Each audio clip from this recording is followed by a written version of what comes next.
तुर्की में हूँ, तुर्किश हम्माम है। ये कमरा दिखाएं जरा, इसमें सर, इसमें बहुत ज़्यादा भाप है। ये गर्म पानी का तालाब है और लोग इसमें नहाते हैं।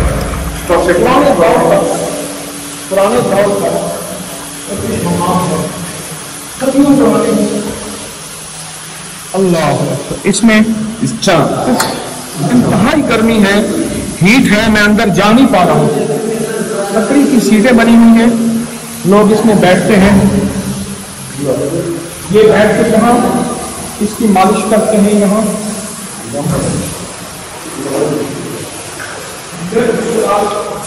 मराहल है नहाने के,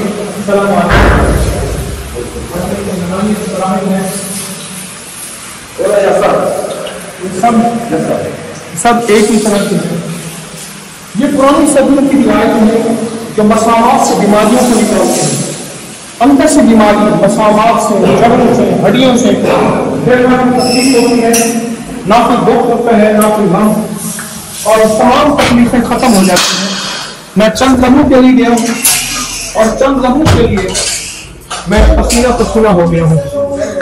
ये तौलिए रखे हैं उसके लिए, ये नीकरे हैं जिसे कच्चे कहते हैं, नीकर्स रखे हैं। यहाँ लोग आके बैठते हैं। ये टॉवल्स हैं, ये नीकर है। यहाँ लोग बांध के इस शॉर्ट ये नहाते हैं। अजब निजाम है ये। फिर यहाँ आके कपड़े बदलते हैं, कपड़े बदलने के लिए। अच्छा। हाँ, कपड़े बदलना, बैठ के करना, ये सारा वही निजाम है। ये सारा ओके। हमारी जितनी भी साइंस है वो साइंस कहती है कि हमारा जो कुछ है स्किन है, जिल्द है, और जिल्द से अगर सारी बीमारी निकल गई तो हमारी जिल्द जो है सेहतमंद हो जाएगी। तो जिस्म में हमारी सारी बॉडी, हमारा सारा जिस्म सेहतमंद होगा। हमारी सारी बॉडी, हमारी सारा जिस्म सेहतमंद होगा। हमारी साइंस ये कहती है।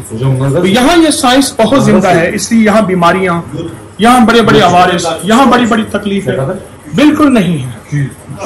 उनमें सादा ग़िज़ाएं और ये फितरी हम्माम मौजूद हैं जो यहाँ की फितरत में सदियों से चले आ रहे हैं, हमारी जिल्द को साफ, खून को साफ, दिल दिमाग की बीमारियां, जिस्म की बीमारियां, आसाब और पट्टों की बीमारियां। हमाम से निकलने के बाद बंदा आया तो एकदम ठंडा नहीं होता, आहिस्ता आहिस्ता ठंडा करते करते मराइल है। और उसके बाद तौलिया लिए तो बंदा पुरसुकून नींद सो रहा है। एक तौलिया नीचे है, एक तौलिया उसने बांधा हुआ है, एक तौलिया ऊपर है, पुरसुकून नींद सो रहा है।